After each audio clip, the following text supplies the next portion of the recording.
in this episode, we're going to be talking about overcoming doubt and insecurity. And yes, we all get a little insecure, but it's just a part of life.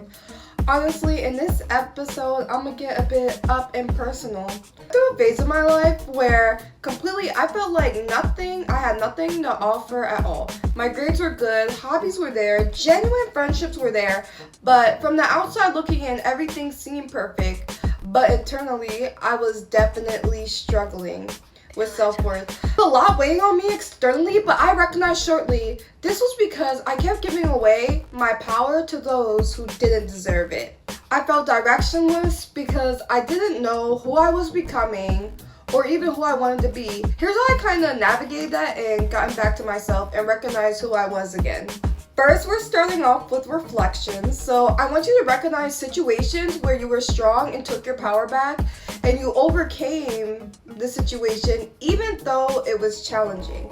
So think about all the challenging situations you faced, but you got over it. So write a list. Yes, I'm giving you an assignment. A list of everything you love about yourself, because half of the time when you're so focused on everything going on around you, or everything going wrong in your life, it's hard to really see what you're actually facing or celebrating the small wins. Especially if you're in a situation where everything feels heavy, you can see the lesson and it makes it very difficult to see anything you're doing right. So the first thing I want to do is write a list, even if it's challenging and heavy.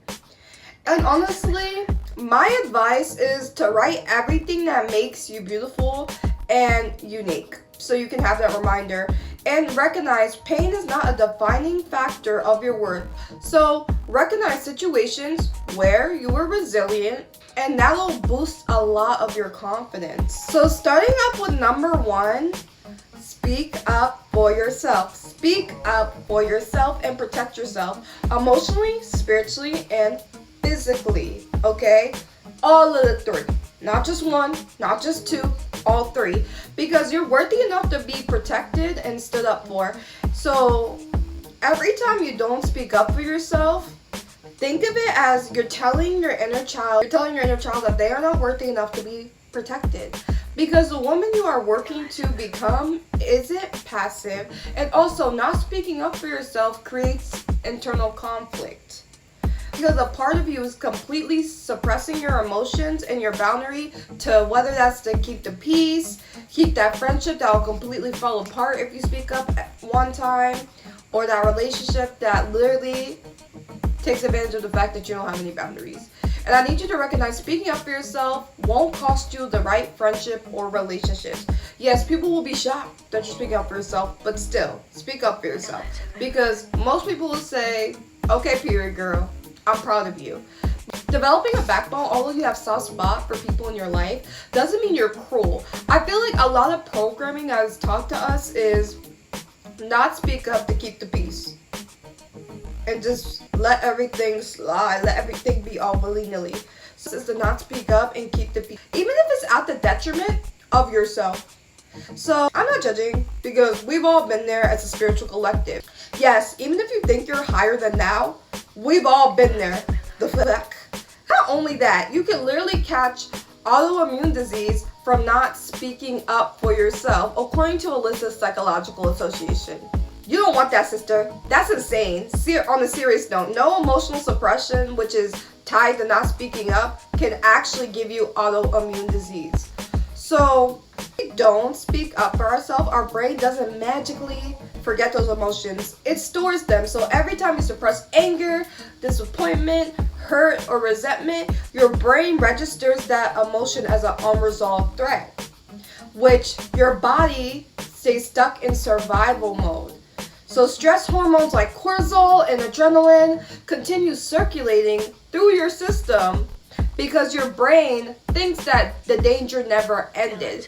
And over time, this creates chronic inflammation throughout the body. Research has found that people who consistently suppress their emotions often have higher levels of inflammatory markers, meaning that in simple terms, your body alarm system is like stuck on position. Eventually, that constant stress begins disrupting your immune function, and that has been linked to higher risk of various health problems because your immune system is what keeps you safe and not sick. It also includes some autoimmune conditions. And that's why speaking up for yourself isn't just about protecting your mental health. It's literally also about protecting your physical health too. Your body keeps scores of the things your mouth refuses to say, okay? So please, stop keeping the peace. And we're gonna leave that on that note. And this is exactly why speaking up for yourself is highly valuable and very important, okay? So this next one is about discernment and choosing yourself, and not in a performative way where everybody's like, yeah, choose yourself. This means ending certain connections in your life that create doubt within you. Yourself walking away quickly from people who don't recognize your value or the effort you put in.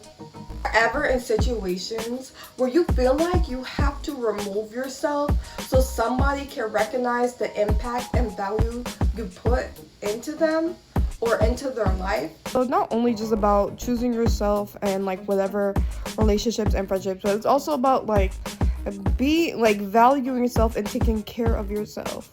Like, yes, take care of your physical body because that can also boost your self-esteem. So go and get some exercise, put more vegetables in your body, stop eating fast food so much to the point where when you fart it smells like death. And like, honestly, just put your life together and focus on your goals, girl. If you want to lose weight, and especially not only that, with insecurity, if you have a specific insecurity you want to fix, like let's say you're overweight or you have a lot of acne, research your skin type, research ways to lose weight, go on a diet plan, like create a plan for yourself and you don't have to set a big goal like, oh my god, I'm gonna lose 50 pounds by the end of the summer. Start off with setting small goals. Like if you want to lose like 5 pounds, then lose 5 pounds. And also journal. Journal is so good for like emotional regulation. If you said that you've been talking about let's say you said you've been talking about going to therapy for like 4 months and you haven't done it yet. Finally, find an affordable therapist and do what you need to for yourself, because this is your life at the end of the day and you run the show, okay? Period. Mwah. Lyss out. Instead of giving them chances over and over again to understand your value, choose yourself and remove yourself completely, because that also creates stress and also dysregulates your nervous system. So think of it as you're giving a homeless person a Louis Vuitton bag. Do you think they are going to know how to treat its system? No. That's the answer. No. So think of yourself as somebody who's worthy of the treatment you seek, and don't allow yourself to be in friendships and relationships where it's not reciprocated. So allow yourself to let them go and give yourself that full space. And it's not coming from an evil place, but it's coming from a place of love for yourself. Especially if you're somebody that's vengeful. No, we don't do that vengefulness around here, okay, girl? Focus on you. And I already have a video on vengeance, so go and check it out. Yes, I just promoted myself, but what about it? Okay, that's what I thought. Smiles in your face, and they say they are your friend, but then they project on you to create a certain doubt within yourself, or you just feel very insecure, or they're projecting their insecurities onto you. The right friendship does not make you feel insecure. The right relationship does not make you feel insecure. Stop expecting goodness out of people just because you are good. Okay? Stop expecting that same courtesy. Turn that goodness that you have for other people back into yourself. Meaning, be your own best friend. So the same advice you tell your best friend, I hope you're giving her good advice, is the same advice you should be telling yourself. So your inner dialogue creates a certain level of healthiness. Because I know what you're going through, sis. But being your own hype man and friend is to believe in your self-worth and give credit where it's due, and stop giving your power to people who do under the bare minimum. When you're doing over the bare minimum, there's always going to be somebody who's doing under the bare minimum that has something to say. So choosing yourself isn't only about in relationships, but it's also about committing to the goals you have set in place for yourself as well. Putting action behind the things you desire even when you don't feel like it. And also not allowing temporary emotions to deter you from your goals, because pain is always temporary. Girl, honest girl, you know how many times I wanted to eat shit and die, and I still sat here and wrote a 10-page paper and got an A on it. So, you know, that's just me being real, okay? It was because I had a goal in mind to keep my GPA up and create long-term success. And it's also about giving grace to past versions of yourself that wasn't the best or didn't navigate certain situations the best. Have a certain level of self-compassion and discernment towards yourself, because at the end of the day, we're all humans trying to navigate ourselves. So forgive yourself and other people. Forgive yourself and other people. Because having hatred and resentment towards yourself and holding on to guilt only continues to give you self-justification to remain stuck and heavy. So you're holding on to grudges. Meanwhile, that person is living their life not worried about you. And yes, it hurts what I said, but still, we gotta listen. It's truth. And for the love of God, trust me, I've seen the cost of holding grudges and being resentful. Essentially, resentment is self-abandonment. Resentment is self-abandonment. Every day you spend replaying that wound is another day you're not building a life that's waiting for you. The lesson was meant to change you, not chain you, okay? Not chain you up, sister. It was meant to change you, not chain you, girl. Hello? A game plan is like you write down what you would do instead so you can keep your self-respect and worth intact. Hold yourself accountable as well and recognize where you stayed too long or did too much, even if it's justified. It's okay. Some days I be doing the most and I'm real about it. Now here's my next point. Now next, recognize where you're in control. Recognize where you're in control. You are in control of how much you allow something to affect you. Whether you're paid, recognize a lot of things are projected from other people's own shadows. And it is not your responsibility to carry titles that have been tied to you your whole life because what you've been told about yourself isn't facts. So I'm gonna tell you a funny story. Honestly, I'm gonna tell you a little bit of a funny story. I remember one time I was on the phone crying to one of my homeboys because I was dating a very odd individual, unfortunately. And mind you, I had bent over backwards for this person, trying to prove that I wasn't a label this person kept putting on me. I gave reassurance, passwords, transparency, and yet somehow I was still being called. So I'm crying, I'm venting, I'm having a whole emotional moment. Friend stops me and goes, okay, so what if he thinks you're. I'm like, what? I'm like, what? As verbatim, is the war in Iran going to stop tomorrow because he thinks that? I said no. The United States going to explode because he thinks that? Is your GPA going to drop because he thinks that? No. So why does it matter? And he hung up on me after that because he had enough of my bull. Then he said something that genuinely shifted my perspective. If it isn't impacting your goals, your future, or the woman you're becoming, why are you giving it so much power? If it isn't impacting your goals, your future, or the woman you're becoming, why are you giving it so much power?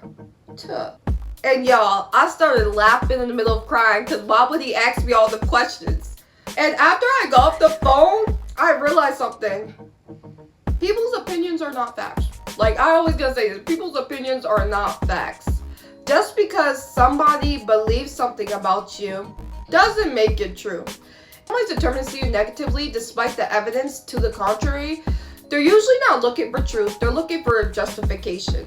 So create a version of you in their head because it supports the story that they want to tell themselves. You will drive yourself insane trying to disprove something to somebody that was never interested in being convinced in the first place. The moment I stopped trying to manage everyone's perception of me, I became less insecure. And I started focusing on my own life and what I want for myself. I felt less heavy. Because at the end of the day, their opinion was never the problem.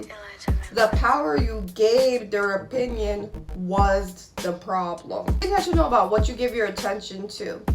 Because wherever your attention goes, your energy follows. If you're constantly being focused on your flaws, your mistakes, your failures, what somebody said about you 13 years and 32 nights ago, or compare yourself to people on the internet, insecurity is going to thrive, girl. She's gonna stand up and be like, hell yeah, like, we gonna take you over. You're not gonna do shit. Comparison is one of the quickest ways to disconnect from yourself. You have no idea what somebody had to sacrifice, endure, inherit, what spirit they summon to be where they are. So stop comparing your chapter 3 to somebody else's chapter 20. Your journey is your journey. And it's also your responsibility. So, and honestly, the goal was never to become somebody else. The goal was always to become a better version of yourself. At the end of the Bomba Rasclad day, overcoming insecurity isn't about being perfect. It's about learning how to trust yourself. And trusting yourself enough to speak up, trusting yourself enough to walk away, trusting yourself enough to forgive yourself and others, and trusting yourself enough to stop carrying labels that don't belong to you. Trust yourself enough to keep showing up even when you doubt yourself. Confidence is a sign your doubt doesn't have the final say. And I spent so much of my life waiting to feel ready, waiting to feel healed, waiting to feel chosen, waiting to feel validated, blah, blah, blah, blah, blah, waiting to feel something. And enough before I started showing up for myself. I learned that confidence isn't something you find. It's something that you build. One boundary at a time, one decision at a time, and one act of self-respect at a time. So if nobody's told you today, I am proud of you, and you survived every difficult season you've faced so far. Give yourself some credit for that. And remember, the relationship you have with yourself sets the standard for every other relationship in your life. So choose yourself, protect yourself, trust yourself, and watch how your entire life changes. Anyways, babies, I love you guys, and I will see you in the next episode. Mwah.